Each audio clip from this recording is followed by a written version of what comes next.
Hey guys, good morning! Today naman, grabe, kahapon isama natin si Pearl. Kwentuhan lang about network marketing. And syempre, meet natin sila today, sila Ian, and si Aliyah. Planning and game plan para sa gagawin natin iConnect business nila. Excited na ako to create a game plan for them. And this time around, sigurado ko mas magiging masaya at malupit yung taon na gagawin natin kasi marami tayong matutulungan kumita ng malaki. Kaya syempre si brother Ian, excited ako kasi first time namin magkakaroon ng partnership sa business. So, let's go!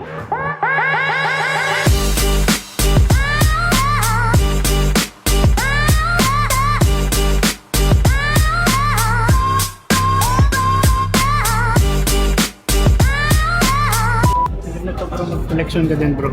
Yun. May contact na tayo. Sa Pag kailangan nyo, papahan kayo. Pagka may mga tropa kayo na gusto ng ano, lahat kasi bro nararakit ng mga yan eh. Uy, gross ba? Oo, lahat. Oo, ano. Lahat bro. yeah, bro. Ay, ikaw, bro. Hindi naman ikaw model ng ano, antarik. Baka sa connect, bro. Oo na.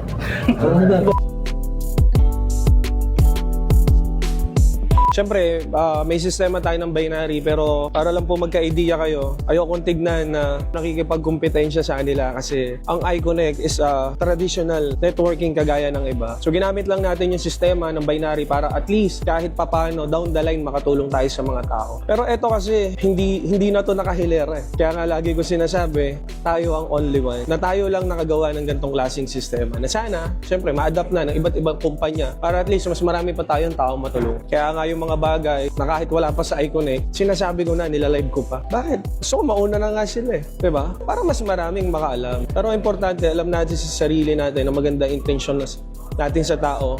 Hindi na natin kailangan sabihin, pero sa nakikita at ginagawa pa lang ng kumpanya.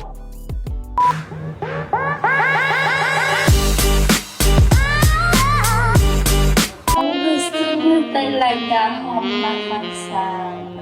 Yo, kamusta kayo lahat? Walang iba, Ian Angeles. Siyempre, si Aliyah. Welcome natin sila ngayon sa Spartans Elite and siyempre sa iConnect. Welcome na. Officially, siyempre, partner na natin sila. Bro, pwede ba malaman kung sa dami ng negosyo mo ngayon, alam ko naman, negosyante ka na for a long time. And bakit ano yung nakita mo sa iConnect sa business natin kung bakit talagang sinimulan mo din yung iConnect? Napakaganda naman ng tanong. Yan, siyempre. Actually for me bro, napaka-simple lang yan. Eh. Kasi sa iConnect nakita ko kasi habang kumikita ka, may chance ka pang makatulong sa ibang tao. Yun. Ang dami mong matututunan. Pwede ko pang i-apply sa future na negosyo ko. Business, yes. At yung mga negosyo ko ngayon, First of all, yun nga, VMX artist ako at hindi naman pang habang buhay yung pag-showbiz ko, di ba?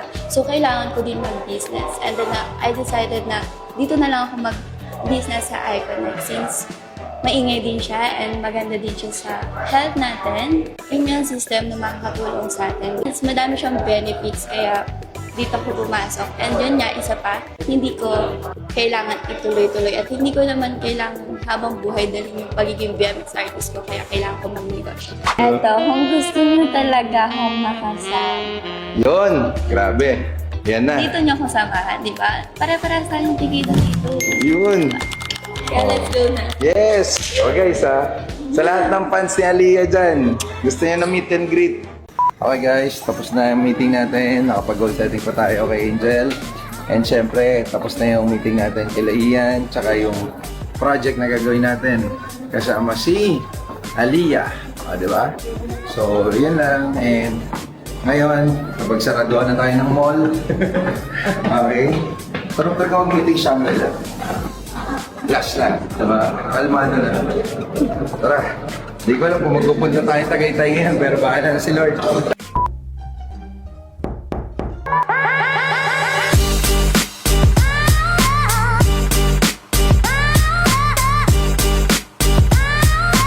Grabe guys, yan. So, it's 2 o'clock in the morning and dito tayo ngayon sa Tagaytay. Biglaan na naman to. Laging biglaan tayo. Kasi sobrang busy natin and sobrang dami nating kailangan gawin at magandang pwedeng gawin. And tonight, dito tayo sa Tagaytay. Siyempre, Teriel Palace. Kita mo naman. Para tayo na sa Japan. And syempre, kasama sa Boss DJ. Dito tayo, may gagawin tayo malupit. Sabi niya, may gagawin tayo malupit. Kaya sumunod tayo dito kasi excited ako malaman kung ano yung malupit na yun. Pero may pasabog na naman si boss, kaya tingnan natin kung ano gagawin natin dito.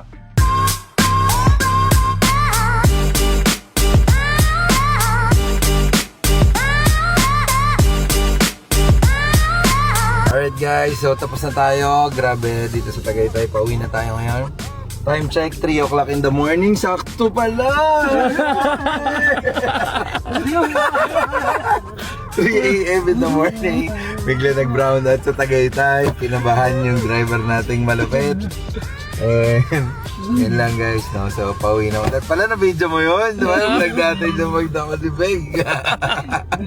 So, wala lang guys, sobrang solid no, ng video na nagawa natin dito. So, yung pala sinasabi ni Boss TJ na malapit, pero sekreto lang muna namin, hindi namin sabihin sa'yo.